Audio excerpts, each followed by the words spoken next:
आज बात करने वाली हूँ भिवानी की रहने वाली मनीषा बिटिया के बारे में।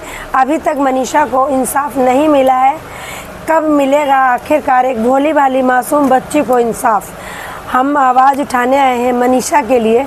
आखिर प्रशासन क्यों चुप है? मनीषा के पिता की क्या गलती थी? मनीषा के पिता ने अगर जब पुलिस वालों को इन्फॉर्म किया, 112 पे कॉल की, तो वो कहते हैं कि क्यों टेंशन ले रहे हो, जवान बेटी है, कहीं बहक गई होगी, शाम तक आ गई होगी या कहीं भाग गई होगी। तो जैसे कि हमारे सरकार ने उनको सस्पेंड कर दिया है, वो कल को मुकदमा डाल देंगे, फिर जीत जाएंगे, वो बैठ के उनको 10 साल की सैलरी और मिलेगी। सस्पेंड करना ये इसका कोई सोल्यूशन नहीं है। आखिर हमारी जो पुलिस है, प्रशासन है, अच्छे से काम क्यों नहीं कर रहा? क्या गरीब इंसान दिल नहीं होता उसके अंदर? गरीब इंसान नहीं होता है? अगर ये एक अमीर की लड़की होती तो उसकी बहुत अच्छे से जांच पड़ताल होती। मनीषा रानी क्या एक गरीब घर की बिटिया थी, इसलिए उसकी कोई कार्रवाई उस पर नहीं हो रही है। मनीषा को इंसाफ नहीं मिल पा रहा है। मनीषा के पिता से पुलिस वालों ने क्या बोला, ज़रा सुनिएगा। मैं अभी सुनाने वाली हूँ कि मनीषा की जो पिता का दर्द है वो क्या था। उनको क्या बोला गया था कि उनकी बेटी सिर्फ कॉलेज के अंदर बीएससी नर्सिंग का फार्म लेने गई थी। एक प्ले स्कूल में पढ़ाने वाली बिटिया, सीधी सादी बिटिया, सूट में रहने वाली सिंपल सी लड़की, उसकी क्या गलती थी? उसने कोई क्राइम तो नहीं किया था। प्लेवे में पढ़ाती थी। उसने बोला, पिताजी मैं इस कॉलेज जा रही हूँ और बीएससी नर्सिंग के फार्म आए हैं उसे भरने के लिए, मैं थोड़ा लेट हो जाऊँगी। और कॉलेज गई नहीं कि बिटिया लौट के ही नहीं आई। आखिरकार मनीषा के साथ दरिंदगी किसने की? तो पहले दिखाती हूँ मनीषा के पिताजी के बोल। आखिरकार वो क्या कह रहे हैं। उस कॉलेज के स्टाफ के साथ ही उन कॉलेज वालों स्टाफ ने कुछ भी किया है। उन्होंने कैमरे की फुटेज बाद में दिखाई है आपको? नहीं दिखाई दिखा दीजिए। वो टाइम मतलब 2 बजे के बाद 3 बजे तक बिल्कुल खाली दिखा दिया वो कैमरा। उन्होंने कुछ दिखाया नहीं है, कुछ नहीं दिखाया। और मैं तो सर वो चिप गलनी चाहिए। मेरा तो नहीं पूरा दावा ये है कि उस कॉलेज के स्टाफ ने ही उस लड़की के साथ जो भी किया है, व्यवहार किया है, जो भी ये हुआ, ये वारदात उस स्टाफ ने किया। तो ये है मनीषा के पिता, लाचार पिता, बेबस पिता, बेचारे के दादा, आंखें नम है मनीषा के दादा की। मनीषा को इंसाफ नहीं मिल रहा। एक बार होता है पोस्टमार्टम, उसमें कुछ और आती है पोस्टमार्टम रिपोर्ट कि कीटनाशक दवाई खाई है, मनीषा ने सुसाइड किया है। अगर कोई बेटी सुसाइड करेगी तो क्या उसकी किडनी निकल जाएंगी? क्या उसकी वो बच्चेदानी निकल जाएगी?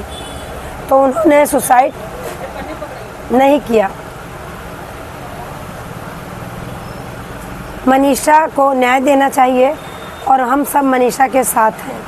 मनीषा एक बहुत सीधी सादी सिंपल रहने वाली लड़की थी और बड़ी मासूम भोली लड़की थी। उसकी ज़िंदगी छीन ली लोगों ने। क्यों? और अभी तक उस बिटिया को इंसाफ नहीं मिला है। उसको भी जीने का हक था। क्यों उसके साथ इतनी बड़ी दरिंदगी की गई? नहीं होना चाहिए था। वो कौन दरिंदे थे? कितना बड़ा पावर है उनका? क्यों नहीं कार्रवाई हुई अभी तक मनीषा केस में? क्यों नहीं मिला मनीषा को इंसाफ? बड़ी दुख की बात है कि मनीषा को क्यों नहीं मिला इंसाफ। 2 बार, दूसरी बार जब होता है पोस्टमार्टम तो उसमें रिपोर्ट कुछ और आती है। अब कहते हैं तीसरी जगह पोस्टमार्टम होगा तो वहाँ क्या रिपोर्ट सही आ जाएगी? 2 पोस्टमार्टम, 2 रिपोर्ट अलग अलग। आखिर क्या चल रहा है? प्रशासन इतना ढीला हो गया है कि भारत में कुछ भी होगा सब खत चलेगा। पूरा भारत देश खड़ा है कि न्याय दो मनीषा को न्याय दो। अभी तक न्याय नहीं मिला है। तो मेरे भाई, ये वीडियो जहाँ तक भी जाती है, जिसके पास भी जाती है, वीडियो को शेयर ज़रूर कीजिएगा। और मेरी ही नहीं, जो भी यूट्यूब पे मनीषा के लिए आवाज़ उठाने के लिए वीडियो बनी है, उन वीडियो को आगे ज़रूर भेजिएगा, शेयर कीजिएगा। क्योंकि वो किसी की बेटी थी, किसी की बच्ची थी, वो किसी की बहन थी, वो किसी की पोती थी। वो कल को वो किसी की बीवी भी बनती, किसी की अर्धांगिनी बनती। पढ़ने वाली लड़की, भोली भाली लड़की, सीधी सादी लड़की, उसके साथ में बहुत बड़ा अन्याय हुआ है। आखिर कौन है वो लोग? तो बने रहिएगा, वीडियो को अंत तक देखिएगा। मैं बताने वाली हूँ कौन वो हैं लोग जिसने मनीषा बिटिया के साथ में इतनी बड़ी दरिंदगी करी है। आखिरकार वो कौन लोग हैं? वो कोई और नहीं है, वो उसी कॉलेज के वो 3 लोग हैं। जब मनीषा के पिताजी पुलिस लेके गए थे तो पुलिस वालों ने पूछा क्या यहाँ मनीषा आई थी, ये लड़की आई थी? तो पुलिस वालों से उन्होंने बोला कि यहाँ पे कोई नहीं आया और आज कोई कर्मचारी भी नहीं है। ये क्यों बोला? अगर कोई भी हॉस्पिटल या कोई कॉलेज खुला है तो उसमें कोई कर्मचारी क्यों नहीं है?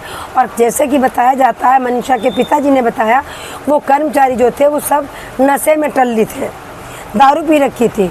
तो पुलिस वालों ने कहा कि ऐसा है, आप जाओ रिपोर्ट करो जाके थाने में, और आपकी बेटी कहीं नहीं गई है, शाम तक आ जाएगी। मतलब इतने अभद्र टिप्पणी का उन्होंने जो भाषा का प्रयोग किया, क्या एक पिता के दिल पे बीत रही होगी उस समय। उसके बाद में जब उन्होंने रिपोर्ट की पास के थाने में, वहाँ भी नहीं सुनवाई हुई, वहाँ भी वही हाल हुआ।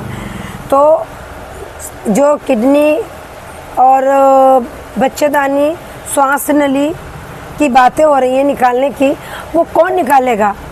वो कोई बलात्कारी नहीं निकालेगा, वो कोई मेडिकल कॉलेज वाले ही निकालेंगे, क्योंकि ये चीज़ें उन्हीं को ज़रूरत होती हैं। जो बलात्कार करेगा ना, उनको उसको क्या, उसके पास ये सब चीज़ें थोड़ी होती हैं। तो मनीषा के साथ में जो भी कुछ गलत हुआ है वही मेडिकल कॉलेज में हुआ है, जहाँ वो लेने गई थी फार्म BSc नर्सिंग का, और उन्होंने ये कह दिया कि हमारे पास आई नहीं है। जब उनसे कहा गया कि कैमरा चेक करा दो तो बोले कैमरा बंद है, कैमरे में कुछ भी नहीं आया। क्यों भाई कैमरा बंद थे? जब डॉक्टर ट्रेनिंग के साथ हुआ था तब भी यही हाल हुआ था, कैमरा बंद है, कुछ भी नहीं है, यहाँ कुछ भी नहीं हुआ। तो ये मिली जुली साजिश है, और साजिश के तौर पे हो रहा है घटनाएं। किसी को कुछ ज़रूरत है तो किसी की बच्ची आई है तो उसको बेहोश कर दो, कीटनाशक दवाई पिला दो और एक लेटर लिखवा लो और कह दो कि भैया तुम्हारी लड़की ने सुसाइड किया होगा। अब हमें कुछ नहीं पता। तो ये चीज़ें बहुत गलत हैं। मनीषा के साथ जो हुआ है वो किसी और के साथ ना हो, हम यही कामना करेंगे, यही दुआ करेंगे, और मनीषा बिटिया को इंसाफ मिले। वीडियो को इसलिए ज़्यादा से ज़्यादा शेयर करो। कौन वो दरिंदे थे, पकड़े जाएं। वो कल को आपकी बेटी भी हो सकती है, आपकी बहन भी हो सकती है, इसलिए आवाज़ को उठाओ। किसी की बेटी बहन के साथ ऐसा ना हो। मनीषा भी हमारी बहन, हमारी बेटी थी, इसके लिए हमें बहुत दुख है कि वो मासूम सीधी सादी बच्चों के साथ बहुत गलत हुआ है। उसको इंसाफ मिले और आगे किसी की बहन बेटी के साथ ऐसा ना हो। तो वीडियो को शेयर ज़रूर कीजिएगा, क्योंकि आपकी भी बेटी होगी, आपकी भी बहन होगी। वीडियो को अनदेखा बिल्कुल भी मत कीजिएगा।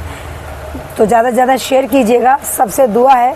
वीडियो को लाइक करो या नहीं करो, पर वीडियो को शेयर ज़रूर कीजिएगा, ताकि मनीषा बिटिया को इंसाफ मिले।